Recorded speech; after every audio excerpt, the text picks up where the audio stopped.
नमस्कार साथियों, स्वागत है आपके अपने YouTube चैनल में। आज की इस वीडियो में हम रीतिबद्ध, रीति सिद्ध और रीति मुक्त रचनाकारों की रचनाओं को आपके सामने रखेंगे। साथियों, एक और बात की जो रामानंद के 12 शिष्य हैं, जिनका परिचय हमें मिलता है भक्तमाल पुस्तक में, जो कि लिखी है नाभादास ने। और इस संबंधी काफ़ी सारे प्रश्न पूछे जाते हैं साथी। तो 12 शिष्यों की जो परंपरा है भक्तमाल में, उसकी जानकारी दी गई है। ठीक है, तो इसके बारे में भी हम पढ़ेंगे। तो वीडियो शुरू कर रहा हूँ मैं। ठीक है साथियों, तो एक सामान्य सा परिचय हम पढ़ेंगे। सबसे पहले रीतिबद्ध काव्य के रचनाकार। ठीक है, तो जानकारी देने से पहले थोड़ा सा एक सामान्य सा परिचय कि रामचंद्र शुक्ल ने रीतिकाल का जो प्रवर्तक है साथियों, वो माना है चिंतामणि त्रिपाठी को। ठीक है, और वहीं आचार्य विश्वनाथ मिश्र ने अपनी पुस्तक हिंदी साहित्य का अतीत, ठीक है, विश्वनाथ मिश्र ने अपनी पुस्तक हिंदी साहित्य का अतीत में रीतिकाल को श्रृंगार काल की संज्ञा दी है। ठीक है साथियों, और डॉक्टर श्याम सुंदर दास ने केशव दास को रीतिकाल का प्रवर्तक माना है, और रामशंकर शुक्ल रसाल ने रीतिकाल को काव्य कला काल कहा है। तो एक थोड़ी सी जानकारी साथियों, रीतिबद्ध काव्य जो है वो होता क्या है साथियों, यही बता देते हैं। रीतिबद्ध काव्य में रीति संबंधी, रीति क्या है साथियों, एक विशेष प्रकार की शैली होता है। इसका अर्थ इंग्लिश में बोले तो स्टाइल। ठीक है, एक विशेष प्रकार की शैली का परिचय देना।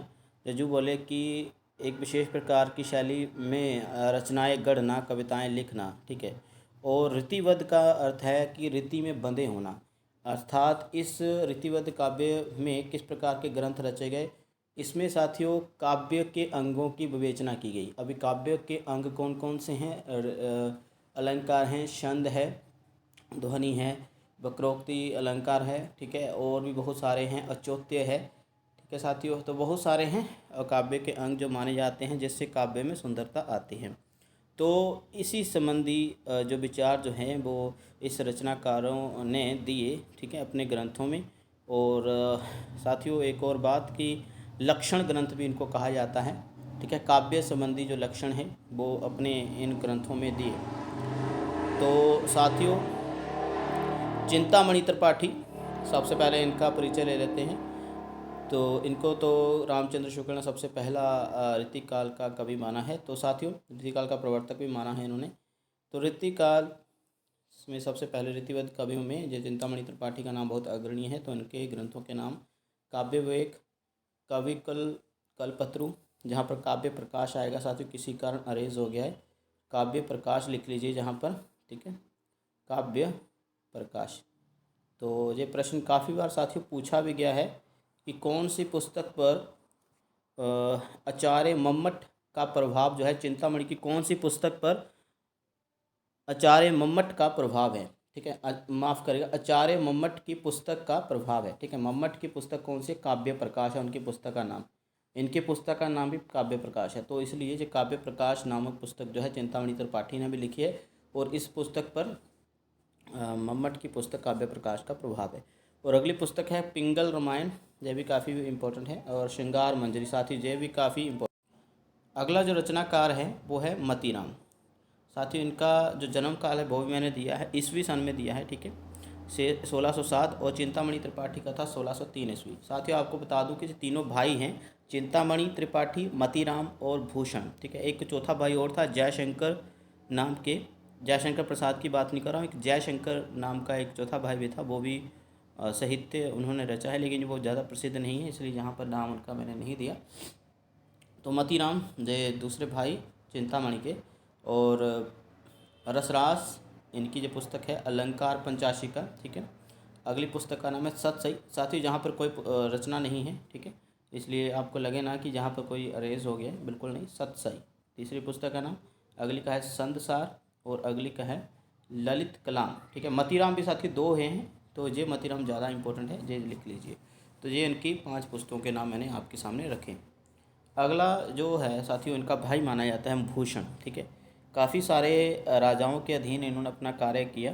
ठीक है, और रीतिकाल के वीर काव्य के प्रवर्तक कवि माने जाते हैं भूषण। 1613 ईस्वी इनका जन्म माना जाता है। और अलंकार प्रकाश इनकी पुस्तक का नाम पहली, छंदो हृदय प्रकाश दूसरी, और तीसरी है शिवराज भूषण, शिव भावनी, आगे है छत्रसाल दशक और आगे है भूषण हजारा। ठीक है, अगला साथियों जो रचनाकार है वो है जसवंत सिंह। 1638 ईस्वी में इनका जन्म हुआ। 3 इनकी रचनाएं मिलती हैं, अनुभव प्रकाश, आनंद विलास और भाषा भूषण। ठीक है, अगला जो रचनाकार है उसका नाम है कुलपति मिश्र। ठीक है, कुलपति मिश्र। तो साथियों कुलपति मिश्र हैं और इनकी रचना है रस रहस्य और नखशिख, दोनों ही इम्पोर्टेंट मानी जाती हैं साथियों। इम्पोर्टेंट रचनाएं ही बताई जा रही हैं आपको, और भी बहुत सारी रचनी होंगी कुलपति मिश्र ने, लेकिन जो इम्पोर्टेंट है वो बता रहा हूँ जिनको परीक्षा में पूछा जाता है। तो रस रहस्य तो साथियों इम्पोर्टेंट इतनी ज़्यादा है कि बहुत सारे प्रश्न जो है इनसे पूछे जाते हैं, सदैव पूछे जाते हैं। तो मास्टर कैडर हो, जीएस नेट हिंदी हो, दोनों के लिए ही इम्पोर्टेंट है। कुलपति मिश्र का मुझे जन्म काल नहीं मिला है, लेकिन माना जाता है कि 1640 के करीब उनका जन्म माना जाता है। ठीक है, तो ये अनुमान के हिसाब से मैंने लिखाया है यहाँ पर। और छठा है आपके सामने रचनाकार वो है पद्माकर। बहुत सारे प्रश्न पूछे जाते हैं। ठीक है, और ऋतु वर्णन इनकी रचनाओं में देखने को मिल जाता है, त्योहारों का वर्णन देखने को मिल जाता है।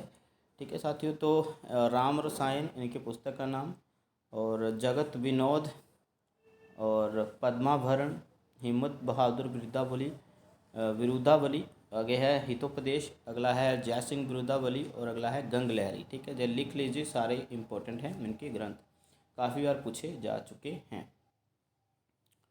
और अगला साथियों सूरती मिश्र, इनका भी जन्म काल मुझे स्पष्ट रूप से नहीं मिला है कहीं, लेकिन अनुमान है कि 1710 ईस्वी में के लगभग इनका जन्म है। ठीक है, और इनकी पहली पुस्तक अलंकार माला काफ़ी इम्पोर्टेंट है साथ ही। सूरती मिश्र की यह पुस्तक अलंकार माला परीक्षा में पूछी गई है। काव्य सिद्धांत ये भी पूछा गया है काफ़ी बार। रस रत्नाकर, श्रृंगार सागर, नखशिख और रस ग्राहक चंद्रिका, ये भी इम्पोर्टेंट है साथ ही। ये इम्पोर्टेंट रचनाकार है। अगला साथी सोमनाथ। सोमनाथ भी रीतिवत काव्य में आते हैं। इनका मुझे जन्म काल नहीं मिला है, लेकिन माना जाता है 1705 ईस्वी के करीब इनका जन्म है। और रस पीयूष निधि बहुत इंपॉर्टेंट पुस्तक, और श्रृंगार विलास, प्रेम पचीसी, ये भी इम्पोर्टेंट है। अगला साथियों जो रचनाकार हैं वो है भिखारी दास। भिखारी दास की रचनाएं बहुत सारी हैं, लेकिन जो इम्पोर्टेंट है वो आपके सामने रख रहा हूँ। साथ ही 1721 के करीब इनका जन्म माना जाता है। काव्य निर्णय इनकी पुस्तक का नाम है, श्रृंगार निर्णय, छंद प्रकाश और छंदमाला, ये 4 पुस्तकें इनकी हैं। ठीक है, अगला जो रचनाकार है उसका नाम है श्रीधर। ठीक है, इनको मुरलीधर के नाम से भी जाना जाता है साथियों। 1680 ईस्वी में इनका जन्म माना जाता है। तो इनको माना जाता है कि ये रीति सिद्ध काव्य में भी आते हैं। ठीक है, कुछ विचारकों का विचार है कि रीति सिद्ध में भी इनको रखा जाए, लेकिन रीतिबद्ध में ही ज़्यादा इनको गिना जाता है। तो जंगनामा इनकी पुस्तक का नाम है साथियों, इम्पोर्टेंट है, लिख लीजिए श्रीधर। ठीक है, श्रीधर पाठक अलग हैं। ठीक है साथियों, द्विवेदी काल में जो आते हैं वो अलग हैं, जो श्रीधर हैं जो रीतिकाल के रीतिबद्ध में आते हैं। आगे साथियों कृष्ण कवि। ठीक है, तो कृष्ण कवि का जन्म भी मुझे नहीं मिला है। अनुमान है कि 1733 ईस्वी के करीब इनका जन्म माना गया है। और अलंकार कलानिधि इनकी पुस्तक का नाम गोविंद विलास। और भी होंगी इनकी पुस्तकें, लेकिन 2 मुझे इम्पोर्टेंट लगी, पूछा जाता है इनके बारे में। ग्वाल। ठीक है, रीतिकाल के जो अंतिम कवि भी माने जाते हैं, लेकिन रीतिबद्ध में आए हैं जी। ठीक है, ग्वाल। और 1791 ईस्वी में इनका जन्म माना गया है। नखशिख इनकी पुस्तक का नाम, अलंकार, ब्रह्मभंजन, रस रूप इनकी पुस्तक का नाम है एक, और रामचंद्राभरण। ठीक है, और कवि दर्पण, ये इनकी पुस्तकों के नाम। आगे साथियों कुछ और भी हैं। रीतिबद्ध काव्य बहुत बड़ा है। ठीक है, तो इनकी रचनाओं में कुछ और भी इजाफा है, देख लीजिए। और भी बहुत सारे नाम इसमें आ जाते हैं, तो थोड़ा सा मैंने स्क्रीन छोटा किया ताकि पूरे के पूरे नाम जो है अपनी स्क्रीन पर आ जाएं। श्रीपति 1690 के करीब इनका जन्म माना जाता है। और काव्य सरोज कवि कल्पद्रुम है। ठीक है, कवि कल्पद्रुम, रस सागर, अनुप्रास, विनोद, विक्रम विलास, सरोज कलिका, अलंकार गंगा। ठीक है, ये श्रीपति की पुस्तकें हैं, काफ़ी इंपॉर्टेंट है साथियों, ये लिख लीजिएगा। ओके, दुल्ह। ठीक है, दुल्ह के बारे में भी जाना गया है काफ़ी। तो कवि कुल कंठाभरण इनकी पुस्तक का नाम है। 1750 के करीब इनका जन्म माना जाता है। आगे साथियों प्रताप शाही। ठीक है, प्रताप शाही भी काफ़ी इंपॉर्टेंट है साथियों, 1800 के करीब इनका जन्म माना जाता है। व्यंग्यार्थ कौमुदी इनका ग्रंथ है, काफ़ी पूछा गया है। और काव्य विलास, ये भी इम्पोर्टेंट है साथियों। तो आगे साथियों रीति सिद्ध काव्य आ गया हमारा। तो जितने रीतिबद्ध काव्य इम्पोर्टेंट थे साथियों वो मैंने आपके सामने रख लिए, इसलिए थोड़ा सा ये मिसप्रिंट है जहाँ पर साथियों रीति सिद्ध काव्य ये भी काफ़ी इम्पोर्टेंट है। ओके साथियों, तो बिहारी तो सबसे ऊपर आते हैं रीति सिद्ध में, ठीक है। और जो इस शैली के रचनाकार थे रीति सिद्ध में, तो इसमें साथियों इसमें भी थोड़ी बहुत लक्षण ग्रंथों की बात हुई है, लेकिन काव्यों की संज्ञा काव्य किस प्रकार का होना चाहिए, लेकिन ज़्यादा बात नहीं हुई है, ठीक है। तो रीति को हालांकि सिद्ध तो किया है, लेकिन रीति से बंधे हुए कवि नहीं थे ये, ओके। और मुक्तक काव्य भी रचे इस शैली में आने वाले रचनाकारों ने। तो बिहारी सबसे अग्रणीय आते हैं, बिहारी सतसई की पुस्तक, ठीक है। तो ये लिख लीजिए, बिहारी का कुछ विद्वान जो हैं 1603 भी जन्म मानते हैं ग्वालियर में, ठीक है।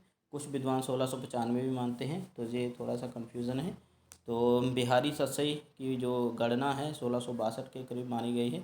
आगे साथियों जो रचनाकार हैं वो है रसनिधि, जो भी रीति सिद्ध में आते हैं।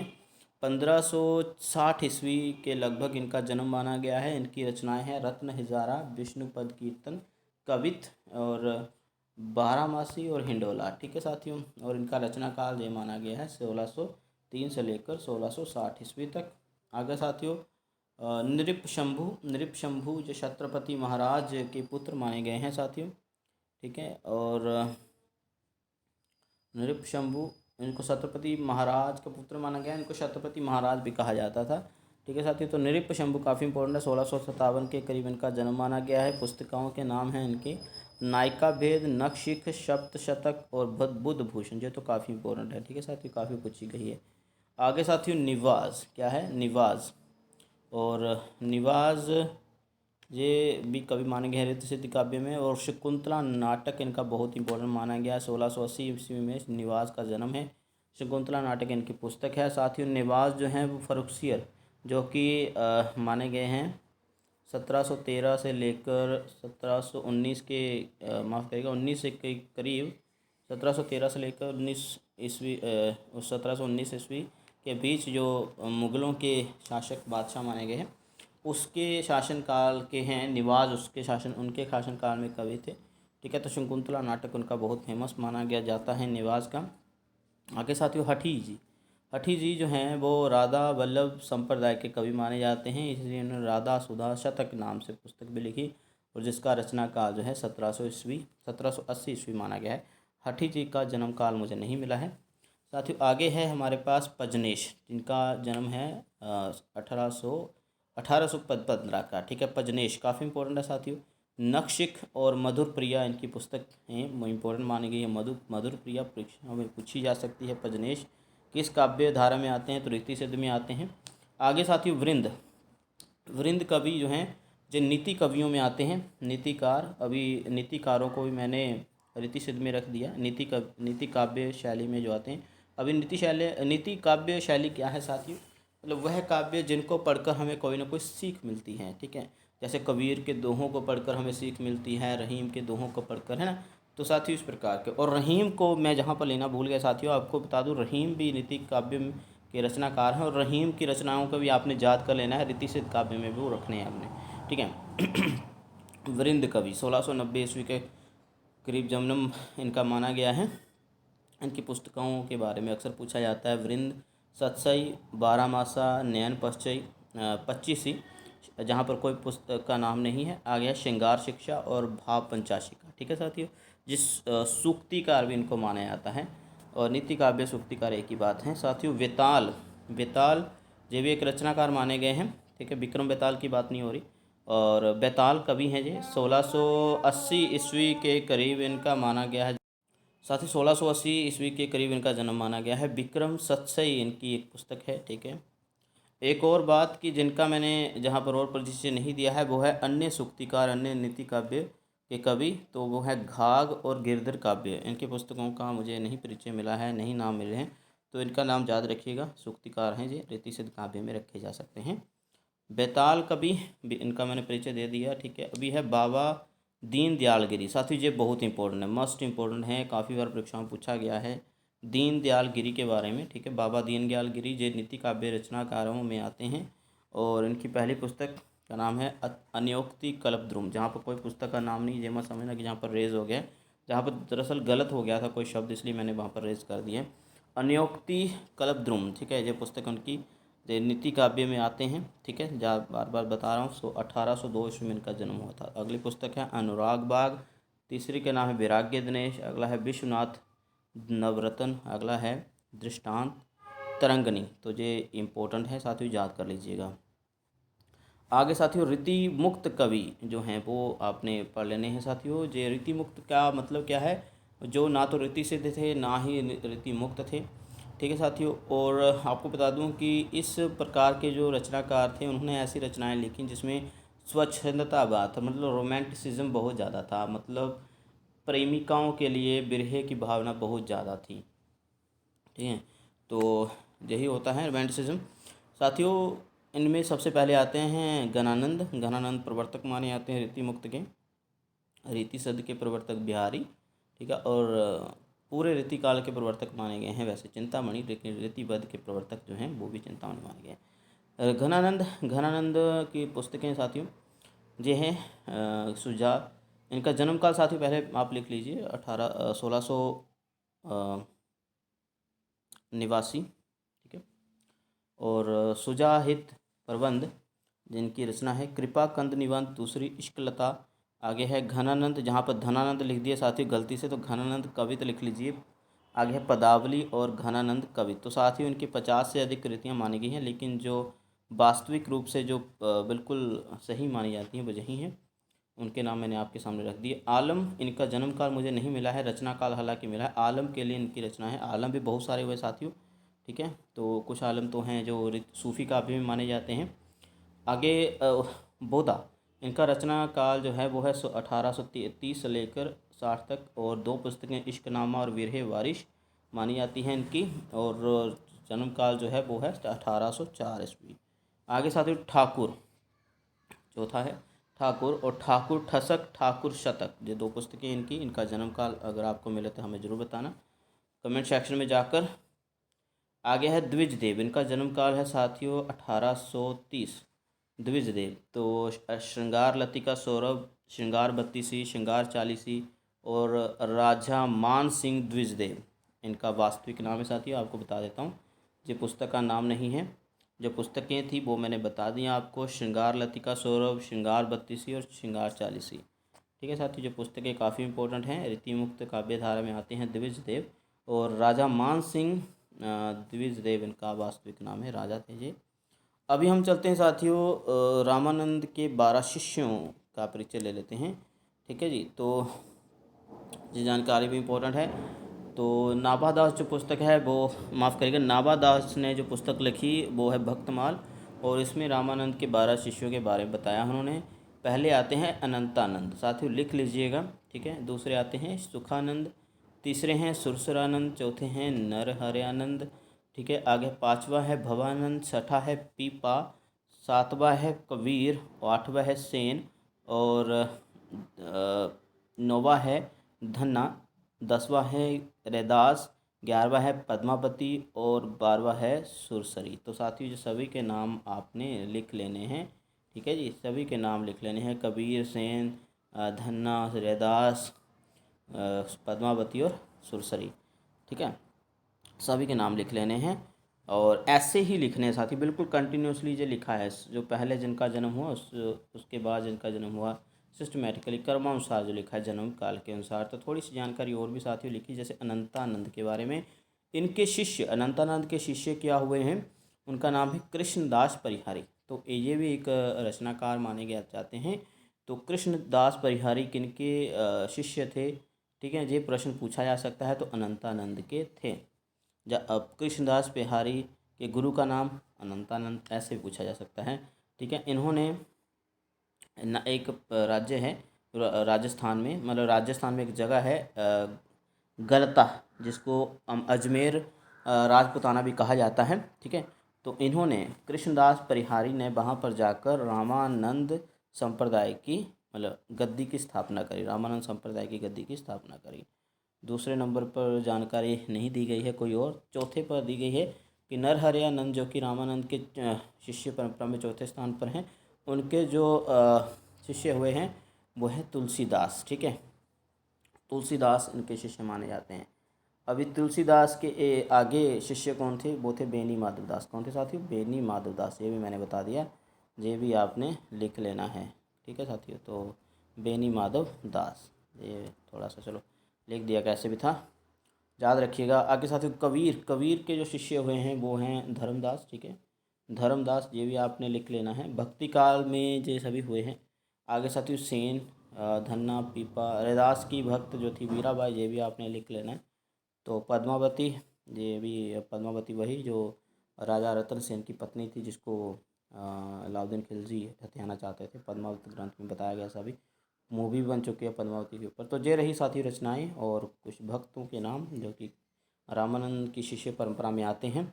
तो कैसी लगी वीडियो साथियों ज़रूर बताना कमेंट सेक्शन में जाकर, और जो जानकारी मैंने पूछी हैं तो वो भी कमेंट सेक्शन में जाकर ज़रूर बताना। वीडियो पूरी देखने के लिए धन्यवाद। वीडियो अच्छी लगी तो लाइक कमेंट शेयर जरूर करिएगा, और सबसे अधिक बात कि सब्सक्राइब भी चैनल को जरूर करवाइएगा। मिलते हैं अगली वीडियो में, तब तक अपना ध्यान रखिए। धन्यवाद। सुरक्षित रहें।